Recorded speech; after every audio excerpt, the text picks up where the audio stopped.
মনে কি সকালবেলা কি মহলা দেখছো? আচ্ছা আচ্ছা। হ্যাঁ, আমার তো আর দেখা হয় না। হ্যাঁ, মহলায় তো আমরা আগে দেখতাম, সুন্দর মহলায়। আগে আমরা আগের দিন সারা রাত জাগতাম, পিকনিক করতাম, কত আনন্দ করেছি। আর এখন মহলায় যেন তেমন ভালোও লাগে না। হ্যাঁ। আচ্ছা, ছেলে মেয়ে তো গঙ্গার ঘাটে গেল, তুমি যাওনি ওদের সাথে একটু? ও কি পিতৃতর্পণ দেখতে গেল সব লোক, মানে তো অনেক লোক হয়, অনেক কিছু হয়। হ্যাঁ। আমি আমার তো একটু কাজে বেরিয়ে যেতে হবে, আমি আর কি করে যাবো বলো, তুমি ওদের সাথে যেতে পারতে।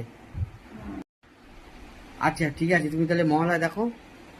হ্যাঁ, আমি তাহলে যাই, কাজে কাজে যেতে হবে, আমি আর দেরি করতে পারছি না। তুমি বসে বসে দেখো, ছেলে মেয়ে কখন আসবে?